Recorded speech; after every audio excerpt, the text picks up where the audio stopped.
Hai Sobat Seru, kembali lagi di Ngopsi, ngobrol psikologi bareng aku Cece.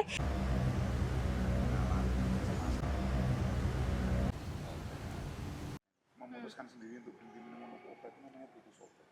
Standby 3, 2, 1. Dan hari ini aku akan mendatangkan langsung salah satu expert dari kesehatan mental. Kalau dilihat-lihat banyak banget fenomena-fenomena yang terjadi di kalangan anak muda, khususnya Gen Z, kalau orang-orang bilang saat ini. Dan untuk itu langsung aja di sebelahku udah ada Dr. Johan. Hai Dok. Gimana Dok? Tahun baru, pasti punya harapan baru, semangat baru, resolusi baru. Dokter sehat? Sampai saat ini sih sehat ya, Puji kan besok Tuhan. nggak tahu. Oh aduh. Gimana Dok, awal tahun 2025 ini? Apakah dokter kan pasti ada praktik, pasti ketemu juga dengan mahasiswa, kan dokter juga salah satu dosen di FK ya Dok ya, FK UKDW. Di awal tahun 2025 ini Dok, apakah dokter sudah menemui dengan kasus-kasus yang berkaitan dengan kesehatan mental? Lebih tepatnya banyak. Oke. Semakin bertambah tahun, lumayan bertambah banyak juga ya kasus-kasus kesehatan mental sekarang. Jadi yang kita harus syukuri adalah semakin orang aware sekarang. Semakin orang sadar, oke, gue butuh pertolongan. Kalau dulu mungkin orang pada takut kalau mau ke dokter, apalagi ke dokter yang agak stres gitu kan. Tapi kalau kali ini udah lumayan aware lah, orang udah mulai mau untuk datang. Iya. Dok, sebelum kita akan terjun lebih dalam. Jangan terjun. Oh jangan ya, oh bahaya. Boleh dong Dok kita dikasih pemahaman gitu, karena buat teman-teman Sobat Seru dan juga semua penonton yang di luar sana, di seluruh Indonesia tentunya, pasti ingin tahu Dok, sebetulnya kesehatan mental itu apa sih? Dan bagaimana kita tahu apa sih, gimana sih ciri-cirinya, terus kemudian bagaimana kita cara menyikapinya, menghadapinya, seperti itu. Boleh Dok? Oke. Kalau kita bicara masalah kesehatan mental, mungkin kita bisa bicara 3 hari 3 malam. Waduh. Karena materi kesehatan mental itu gue dapat dalam beberapa kuliah semester gitu ya, panjang. Nggak cuma 3 SKS ya? Nggak. Oke. Jadi Lanjut. kalau kita bicara kesehatan mental secara awam aja ya, secara awam berarti kita tuh mampu untuk melakukan aktivitas sehari-hari. Oke. Kita mampu untuk produktif, kita mampu untuk istilahnya bergaul, untuk melakukan segala sesuatunya. Nah, kalau itu kita bicara seperti itu, berarti kita sudah memahami arti sehat mental tersebut. Nah, kalau kita bicara tadi bilang kesehatan mental, kita udah mulai aware. Seperti apa sih misalnya orang yang nggak sehat mental? Ya mungkin mereka untuk menarik diri. Nah, tetapi di situ juga kita harus melihat dari segi banyak aspek. Satu, dari segi budayanya gimana. Dari segi agamanya gimana. Kepercayaannya dalam artian agama itu kita melihat dari semua aspek. Oleh karena itu makanya kalau kita menentukan orang ini sehat mental atau enggak, kita harus melihat dulu. Nggak bisa kita bilang oke, ini nggak bisa gitu loh. Ya, kurang lebih seperti itu. Kalau dibilang dari segi apa tadi dokter sebutin, segi budaya, segi agama, segi keseharian mungkin ya Dok ya. Nah, ciri-ciri yang paling mendetail gitu yang kira-kira kita bisa dilihat dari kasat mata aja gitu. Oh ini udah punya permasalahan di kesehatan mental nih. Kira-kira kita dengan kasat mata bisa melihat itu nggak Dok? Bisa. Contoh, Misalnya punya sahabat kan di rumah, di sekolah, di kampus atau dimanapun di tempat kerja lah. Tiba-tiba tadinya sahabat kita tuh tiap hari bersama dengan kita. Tiba-tiba dia menghilang. Oke. Berarti kan kita sudah ada sedikit warning ya. Ada apa ya dengan dia? Kita mulai bertanya. Ketika kita bertanya, ternyata jawaban yang kita dapat nggak sesuai dengan apa yang kita expect. Dia untuk menarik diri, sudah mulai istilahnya, gue udah mulailah capek dengan hidup, misalnya seperti itu. Biasanya kita akan curiga dalam tanda kutip, adalah ketika orang itu sudah mulai ada perubahan sikap dan perilakunya. Oke. Kalau ini cukup menarik ya Dok ya, karena kita lihat di sekeliling kita fenomena yang terjadi belakangan ini. Misal contoh tadi dokter mengatakan kalau misalkan dia yang biasanya asik seru-seruan sama kita terus tiba-tiba mengurung diri atau menarik diri dari keramaian biasanya gitu.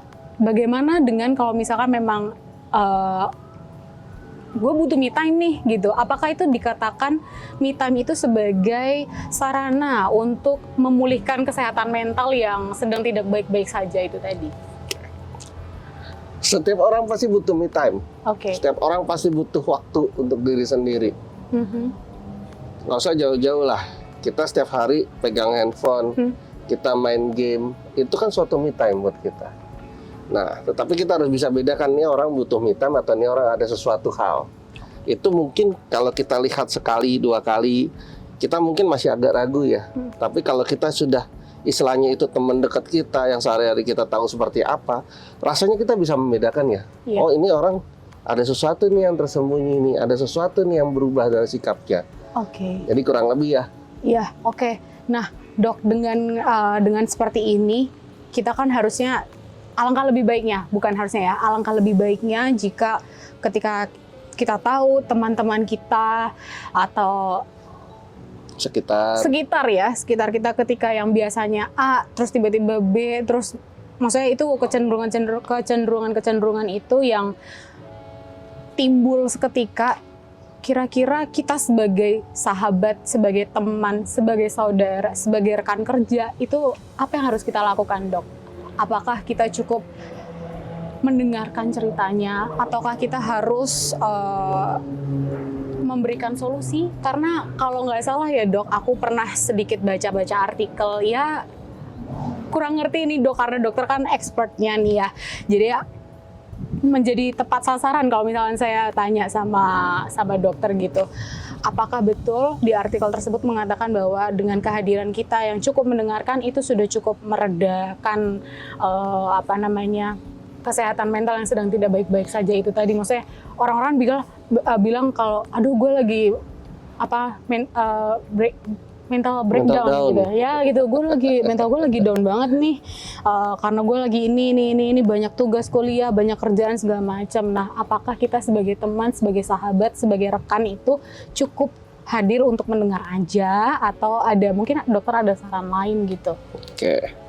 Kalau dibilang expert nggak juga ya, kita sama-sama belajar. Oke. Jadi begini, terkadang kita sebagai manusia itu tidak mau untuk menjadi seorang pendengar, maunya jadi seorang komentator. Betul. Contoh aja, sekarang ada nggak sih yang untuk dunia, dunia olahraga gitu, kan nggak ada kan? Oh, kita saksikan dia adalah seorang pendengar sepak bola yang baik, nggak ada. Yang ada komentator yang baik. Nah, itulah sifat manusia. Nah, kalau artikel ada yang mengatakan, oh, ini harusnya orang itu dengerin aja dulu. Memang kita kalau untuk menangani kasus-kasus mental lebih baik kita untuk mendengar. Karena apa? Terkadang yang namanya, maaf kalau saya sebut pasien atau klien ya, klien atau pasien kita atau teman kita, terkadang mereka tuh nggak butuh yang namanya kita kasih komen. Karena apa? Terkadang kalau kita kasih komen yang ada bukan yang bikin dia tambah baik, yang ada tambah ruwet. Kenapa? Komen kita tuh belum tentu benar. Contoh aja, misalnya, saya pernah dapat satu klien dia sudah pernah istilahnya ke dokter A lah, sama dokter A dibilang ini, ngapain kamu gitu aja dipikirin, saya loh dulu tekanan segini-gini. Iya, nah, itu sering banget tuh, Dok. Itu kan istilahnya lah. Orang udah susah datang ke tempatmu, terus malah dianggapnya, itu kan masalahnya, ngapain lu pikirin? Hello, nggak semua orang kuat seperti kita kan istilahnya. Jadi alangkah baiknya kalau menurut saya, yuk kita dengerin dulu lah. Lebih baik diam, mendengar, biarkan dia meluapkan emosinya, meluapkan masalahnya. Sehabis itu kalau memang ada sesuatu yang setidak-tidaknya bisa kasih kita komen dasar aja, itu lebih baik. Tapi kalau tidak, saya rasa dengan kita mendengar itu sudah mengurangi loh, mengurangi masalah yang ada. Kayak misalnya orang di kita kadang-kadang kita disuguhin minuman gitu kan ya, minuman kalau kita bilang dituangin sama di restoran gitu, dituangin minumnya kan terus penuh lama-lama. Kalau nggak mau kita minum kan supaya nggak tumpah. Nah sama, kadang-kadang kita masalah itu kita dengerin aja dulu, gitu kurang lebih ya. udah dapat gambaran ya teman-teman ya, kalau di dunia dunia konseling, di dunia kesehatan mental. Jadi buat teman-teman yang punya teman, saudara, sahabat yang sedang tidak baik-baik saja, sediakan telinga kalian, kehadiran kalian itu sangat diperlukan ya dok ya. Dan nggak mudah. Yes, Mendengar itu nggak mudah loh. betul sekali. Karena kadang cukup dengan hadir tapi telinganya tidak cukup mendengar dengan baik, itu juga ya apalah artinya ya dok ya. Terkadang juga mendengar itu nggak sepenuhnya mendengar. Kita bilang oke, yuk ngomong yuk, cerita yuk, tapi tangan di bawah mainan. Handphone. Ya kan Betul. sama aja bohong dong. Betul. Kan gitu. Catat di bawah ini, do and done. Oke, lanjut ya dok. Berkaitan dengan yang kesehatan mental yang dokter katakan, sebutkan ciri-ciri dan segala macamnya. Sempat juga saya baca artikel bahwa mengatakan ada usia-usia rentan yang dia memang fenomenanya lagi kenceng banget, kayak angin ribut gitu ya dok ya. Kenceng banget, lagi banter-banternya fenomena kesehatan mental ini terjadi pada usia-usia remaja awal, remaja akhir, dewasa awal bahkan, atau mungkin yang kerap kita dengar sekarang Gen Z. Nah, apakah betul dok, Gen Z atau remaja-remaja ini itu memang adalah usia-usia rentan untuk mengalami kesehatan mental yang mental breakdown tadi itu? Oke, kita nggak usah ngelihat Gen Z-nya dulu. Oke. Ya, kita lihat dari remajanya. Remaja yang kita tahu adalah tahap di mana seseorang mencari jati diri. Betul, sepakat. Dia mulai mencari, gue ini bisa apa sih? Mulai mencari pembuktian buat dirinya. Gue mampu loh. Nah, itu yang membuat remaja tuh terkesan dia stressful berat. Nah, itu suatu hal yang istilahnya ya bukan kita bilang oh itu biasa, enggak. Tapi itu bisa menjadikan suatu perhatian. Nah, kenapa seorang ini mengkaitkan langsung dengan Gen Z? Karena sekarang sudah mulai bergeser nih dari yang generasi sebelumnya. Masanya ya, yes. Masuk ke Gen Z. Nah, oleh karena itu sekarang yang tersorot nih Gen Z-nya nih. Betul. Apalagi dikatakan namanya Gen Z. Saya kemarin sedih banget ada satu artikel mengatakan Gen Z hati-hati ya. Kamu untuk masuk dunia pekerjaan itu nggak mudah. Karena sudah ada warning di tengah-tengah masyarakat, jangan terima Gen Z.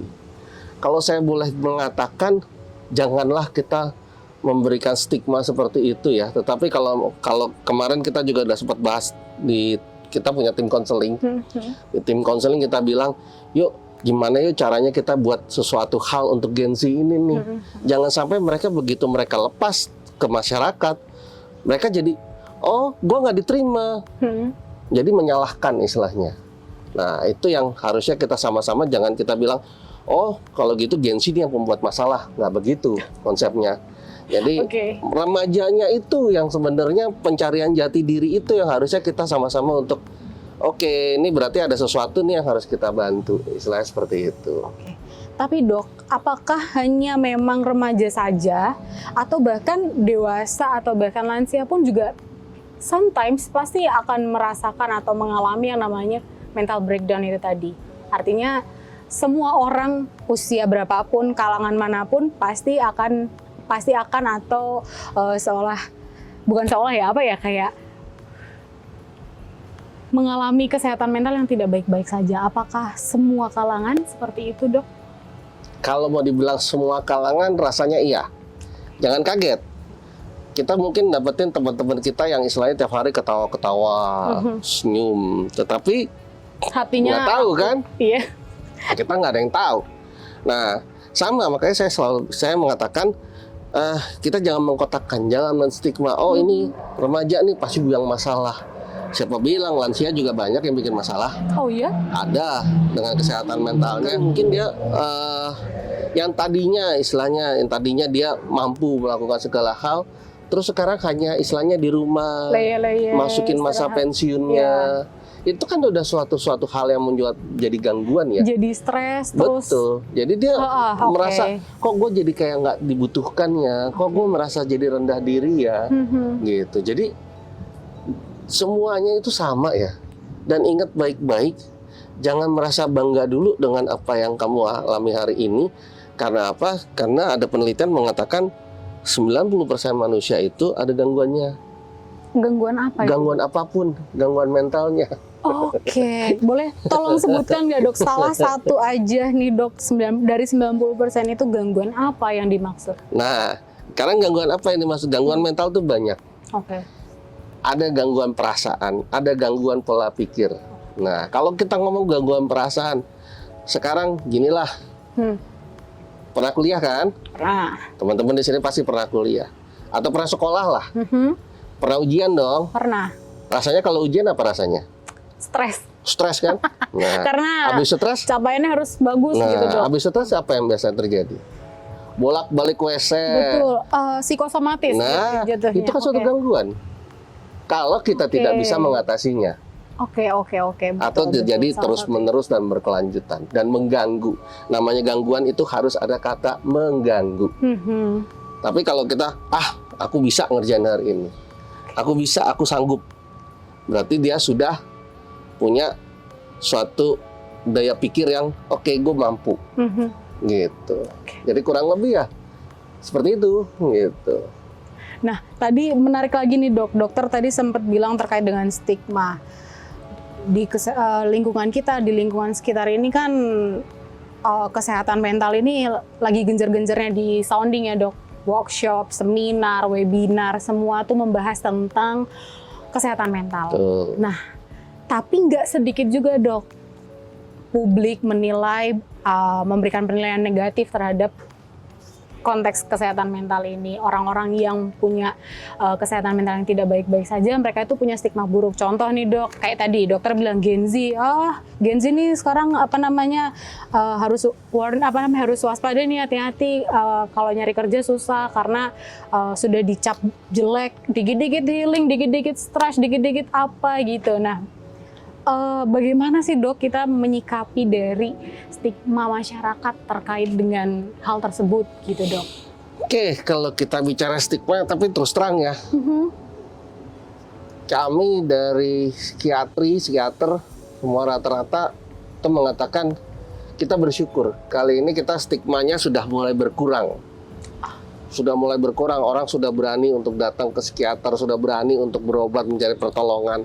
Coba bayangkan sekitar 10 tahun yang lalu, jangankan ke psikiater, baru lewat depan polinya aja itu udah rasanya, aduh jangan sampai gue masuk sana. Karena pikirannya kalau masuk gue sakit jiwa gitu Pak, ya? Nah itu. Oke, baik. Terus? Nah, tapi sekarang kita sudah mulai nih aware. Makanya oleh karena itu katanya saya meminta kepada semuanya, yuk jangan kita mengkotak-kotakan diri istilahnya. Jangan kita mengatakan, oh dia stigma ada gangguannya nih, kita jauhin. Orang-orang yang seperti inilah yang harusnya kita sama-sama kita rangkul. Istilahnya, toh sama-sama dia manusia kan, makan nasi. Oh tentu. Nggak makan beling kan? Belum tahu ya dok kalau makan beling. Kecuali kalau dia punya debus lah. Itu mah lain lagi. Oleh karena itu makanya stigma ini bukan suatu hal yang istilahnya harus kita gembar-gemborkan. Wah, ayolah kita ngapain deketan sama dia, ngapain gitu loh. Enggak, stigma ini pun terjadi sebenarnya di bagian kedokteran pun terjadi. Sering kali kita mendapatkan istilahnya, ngapain sih ke dokter psikiater? Lu udah banyakin doa aja. Lah, kan belum tentu. Siapa tahu jawaban dari doa adalah harus ke psikiater. Betul. Kan bisa jadi seperti itu. Nah, kurang lebih seperti itu ya. Oke, baik. Nah, ini kita pembicaraannya terus-menerus menyambung karena apa yang disampaikan oleh Dr. Johan sangat berkaitan, sangat relate dengan yang terjadi di surroundings, di sekitar gitu ya dok. Terkait dengan psikiater, dokter mengatakan bahwa belakangan ini dalam rentang berapa tahun dok yang mulai orang-orang mulai percaya diri untuk datang ke profesional seperti psikolog, psikiater, bahkan ke dokter kesehatan jiwa begitu, itu udah berjalan berapa lama dok? Kalau saya melihat ini sekitar 5 tahunan belakang. 5 tahunan ya. belakang. Bagaimana sih dok ketika kita itu punya misalkan stres gitu ya, punya depresi bahkan gitu. Apakah kita tuh ada tahapannya dok? Apakah kita harus ke psikolog dulu atau kita harus ke psikiater dulu? atau kita harus kemana dulu, atau malah langsung aja karena psikiater nih, wah ya udahlah, udah pasti ahli gitu, atau langsung ke dokter spesialis kesehatan jiwa, udah pasti ahli, udah pasti bisa menyelesaikan masalah. Itu kira-kira menurut dokter sendiri nih, apa yang bisa kita yang bisa kita lakukan? Kita menentukannya harus kemana dan ke siapa, itu start awalnya bagaimana, Dok? Oke. Mungkin sebagian orang mengatakan, oh jangan ke psikiater langsung, mahal. Gitu ya? Loh kan Mahal. orang-orang bilang Ya kan, karena kan sehat itu katanya, mahal. katanya dibilang kalau ke psikiater bayarannya per 15 menit. Oh gitu, Tapi sampai hari ini gue nggak pernah dapat 15 menit sih. 10 menit. Lebih. Oh, oke. Jadi tahapannya sebenarnya adalah satu ya. Yang pertama kali harus kita tahu adalah kita menyadari dulu Oke. ada sesuatu hal yang terjadi pada diri kita. Itu yang pertama. Yang kedua, setelah kita menyadari, carilah orang yang tepat untuk kita berbagi dulu. Karena orang nggak mudah ya untuk bercerita. Yes. Nggak mungkin orang, oh aku tahu nih, aku sadar. Oke, besok gue berangkat ke psikiater atau ke psikolog. Nggak mudah. Itu nggak mudah. Betul. Ya karena mungkin satunya dari tadi saya bilang mahal. Kedua, ya nggak mudah untuk dapat psikiater atau psikolog katanya. Kalau ke psikolog masih ngantri 1 bulan gitu kan. Oh Katanya. iya. Apakah sesedikit itu jumlahnya, Dok? Tapi sekarang sudah lumayan banyak sih ya. Jadi kalau menurut saya adalah cobalah untuk bercerita dengan orang yang kamu percaya. Oke. Itu yang tahapan pertama. Ketika kita bercerita dengan orang yang kita percaya, setidak-tidaknya masalah kita sudah berkurang sedikit. Betul. Setelah itu, kita mencoba untuk istilahnya mencari pertolongan. Kalau misalnya dari situ kita merasa, oh kok kayaknya saya masih butuh pertolongan ya. Oke, mungkin bisa bercerita ke yang lebih ahli. Mungkin yang lebih ahli belum sampai ke psikiater lah. Kayak gue belum nyebut merek kan? Boleh. Oke, kayak kita di UKDW ini kita punya yang namanya lembaga untuk konseling. Oke. Ya, lembaga konseling bisa kok ke situ. Di situ ada psikolog, ada psikiater, ada dokternya, ada spiritualnya juga ada bu pendeta. Nah, di situ kita bisa bercerita. Silahkan datang misalnya ke bagian konseling atau kemana untuk bercerita. Di tempat di mana kamu bisa enak dan bercerita dengan rasa percaya. Nah, sehabis itu kalau memang, oh, gue rasa gue masih kurang nih, gue butuh pertolongan. Misalnya gue butuh pertolongan dengan butuh obat-obatan misalnya. Oke, silahkan larilah ke psikiater. Atau mungkin gue butuh untuk cerita aja deh, gue takut. Katanya kalau minum obat psikiater, gue berarti harus minum obat seumur hidup. Katanya seperti itu. Oke, gue lari dulu deh ke psikolog. Boleh, nggak ada masalah. Tetapi di mana kita bisa istilahnya mengeluarkan apa yang menjadi kendala. Betul. Karena apa? Karena kita makhluk sosial. Kita nggak bisa hidup sendiri. Itu sangat Butuh nggak orang bisa. lain ya, Dok, ya? Butuh orang lain. Nah, oleh karena itu makanya yang dapat dengerin ceritanya, tolong jangan ember. Ya, Harus jangan ada sampai asas kerahasiaannya, Dok. Harus ada Betul. rasa kepercayaan. Jangan sampai hari ini gue cerita, besok-besok nyampainya kemana-mana. Kan gitu. Kuncinya harus Seperti dipegang itu. nih, Dok. Betul. Jadi Oke. percayanya itu harus ada dulu. Oke. Dok, tadi menarik. Dokter bilang kalau ke psikiater kan memang orang-orang pikirannya kalau ke sana pasti akan dikasih obat-obatan. Itu maksudnya udah ke tahap yang berikutnya berarti ya, Dok ya. Terus habis itu dokter juga bilang kalau minum obat itu akan selamanya. Pertanyaan yang selanjutnya adalah, bisa nggak sih, Dok, seumpama di luar sana gitu, ada yang memang beliau ini atau sosok ini, orang ini adalah salah satu klien atau salah satu, bukan Pak, konseling lah ya, Dok, atau klien yang memang rutin ke psikiater, rutin mendapatkan obat dari psikiater, rutin ini, terus tiba-tiba dianya merasa, oh gue udah baik-baik aja kok, gue udah stabil gitu, gue udah happy, gue udah apa, tapi obatnya belum habis. Boleh nggak sih, Dok, yang bersangkutan itu selesai obatnya, padahal obatnya masih berapa butir kayak gitu? Lo gue end gitu. Iya, lo gue end gitu, gimana? Jadi Dok? gini, saya mau ngelurusin sesuatu. Jadi tidak benar kalau dikatakan kalau sekali ke psikiater berarti harus minum obat seumur hidup. Oke. Itu nggak ada patokan seperti itu. Jadi memang di psikiater itu nggak bisa Misalnya kalau ke dokter jiwa itu nggak mungkin, sangat tidak mungkin seperti kamu ke dokter yang lain. Misalnya minum obat batuk, obat pilek 1 kali 2 kali minum, antibiotik selesai. Betul. Kan antibiotik ya. Biasanya seperti itu. Kalau di jiwa nggak seperti itu. Gimana dok? Di bagian di psikiater itu atau di ilmu kedokteran jiwa itu kita harus minumnya secara berkesinambungan kurang lebih sekitar 6 sampai 1 tahun pengobatan. Nah, habis itu kita akan melakukan observasi atau kita evaluasi. Obat ini masih diperlukan atau enggak. Kalau memang sudah tidak diperlukan, kita akan menurunkan dosisnya sampai suatu hari kamu bisa bebas obat. Atau minimal 1 macam obat terakhir yang harus kudu wajib diminum. Oke. Nah, jadi kalau dibilang, oh kalau ke psikiater berarti udah kontrak seumur hidup. Nggak ada tuh namanya kontrak seumur hidup. Nggak tentu ya dok? Nggak tentu. Kalau kayak begitu mah gue hari ini udah naik mobil yang nggak karu-karuan. Gue naik pesawat kali ke sini. Helikopter. Nah, iya gue parkir di atas. UKDW nyediain helipad buat Nah, dokter kan nggak gua. seperti itu, Yes, ya kan? oke. Karena memang kagak ada kontraknya. Kita nggak pernah kok pasien datang, klien datang. Oke, Bapak Ibu selamat pagi, kita tanda tangan kontrak dulu ya. Sekian puluh tahun ya, nggak ada. Jadi tetap kita melihat kebutuhan pasiennya itu. Kalau memang dia memerlukan obat itu, kita akan berikan. Lah, tadi dikatakan boleh nggak kita hentikan? Seperti tadi yang saya jelaskan, kita tidak pernah menyarankan dan tidak memperbolehkan pasien menghentikan pengobatan sendiri. Nggak boleh berarti ya? Kenapa? Oke. Kalau kita hentikan, itu nanti akan timbul yang namanya gejala putus obat. Oke. Jadi itu dia akan kembali, kalau kita bahasa awamnya kita akan mengatakan nanti ibu akan kembali lagi ke fase awal. Percuma pengobatan yang selama ini terjadi, itu istilahnya ambiar, hilang.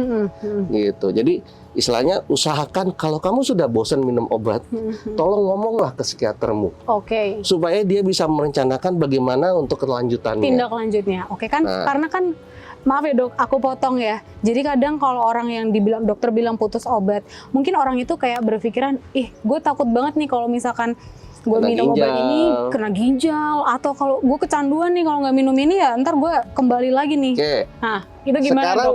Sekarang yang kita harus sama-sama tahu, dasar kamu ke dokter apa? Oke. Rasa percaya kan? Nggak mungkin seorang dokter yang sudah disumpah, disumpah beneran ya, bukan sumpah dalam tanda kutip, yang sudah disumpah. Kalau kecuali dia sumpahnya sumpah hanya ngomong. Kita sumpahnya pun itu bukan asal ngomong loh. Kita sumpahnya itu dengan, kalau Muslim dengan Al-Quran, kita dengan Alkitab dan lain sebagainya. Nah, yang sudah disumpah itu mengatakan kita harus menjaga kehidupan namanya.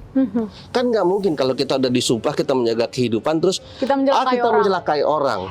Nah, dasar kamu untuk melakukan pengobatan adalah kamu percaya dulu dengan doktermu. Kan nggak mungkin dokter itu mencelakai kamu. Betul. Ya, jadi istilahnya kalau dengan dasar seperti itu, kita sudah mempertimbangkan nih untuk ginjalnya aman nggak, untuk hatinya aman nggak. Ya kecuali hatinya patah sama yang lain ya, Aduh, itu malah lain. beda lagi nih. Nah, kalau kayak kasusnya. begitu, berarti kan istilahnya kita sudah memberikan dosis yang pas, kecuali kamu minumnya nggak sabar. Saya pernah dapat satu klien, langsung begitu dia minum sekali, nggak mempan, nggak terasa. Dia bilang, oh saya nggak terasa apa-apa, saya minum 2. Ya ampun. Ya kalau kayak begitu ya kita nggak bisa berbuat apa-apa, karena kan kita dari awal kita sudah memberikan yang tepat ya. Kita udah dengan segala pertimbangannya, ada kondisinya seperti apa. Jadi seperti itu. Jadi jangan sampai kalau kena serangan ginjalnya, wah ini salah dokternya nih, nggak bisa. Kita lihat dulu di mana kesalahannya. Kurang lebih kayak gitu. Oke dok, terakhir nih dok. Dokter dari awal sudah menjelaskan terkait dengan kesehatan mental ya dok ya. Terus habis itu dokter juga sudah menjelaskan tentang ciri-ciri, mulai dari makna, terus ciri-ciri, terus bagaimana kita menyikapi, tentang stigma, tentang psikiater itu tadi, putus obat bahkan. Terakhir dok, tips dan trik, or tips and trick buat Sobat Seru dan juga semua penonton yang ada di YouTube, kanal YouTube UKDW tentunya, tips and trick untuk menghadapi atau menyikapi dari kesehatan mental ini dok. Satu adalah jangan pernah kita ragu untuk mencari pertolongan maupun kita mengatakan kalau diri kita mengalami sesuatu hal. Yang kedua, mencobalah untuk apapun yang terjadi, selain mencari pertolongan, ya kembalilah ke penciptamu. Itu aja. Udah nih. Udah. Panjang-panjang, kepanjangan nanti. Oke. Nggak pulang-pulang kita nih. Oke, yang pertama aku ulang ya dok. Yang pertama, jangan ragu. Terus yang kedua, kembali ke penciptamu itu tadi dok. Iyalah. Yang pertama di sini, yang kedua di sini. Oh, sekarang Catat. yang namanya Pancasila aja kan nomor satunya kan Tuhan kan? Yes. Ketuhanan. Ya udah kita balik lagi ke anak. Nomor 1. Gitu. Luar biasa. Terima kasih Dokter Johan. Semua yang Dokter Johan sampaikan di sini sangat amat bermanfaat tentunya. Tapi ini masih sebagian kecil dari ilmu-ilmu yang Dokter Johan punya gitu ya.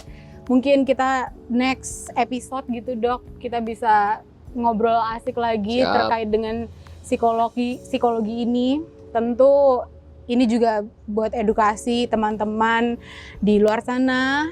Tentunya Sobat Seru, jangan lupa untuk selalu tonton konten ini karena saat kamu ada masalah, saat kamu sedang tidak baik-baik saja, di sini siapa tahu ada solusinya. Jadi yang pertama jangan ragu, yang kedua kembali ke penciptamu, dan buat orang-orang di sekitar sediakan telinga dan hatimu dan kehadiranmu untuk teman-temanmu. Sampai jumpa di next episode. Dah.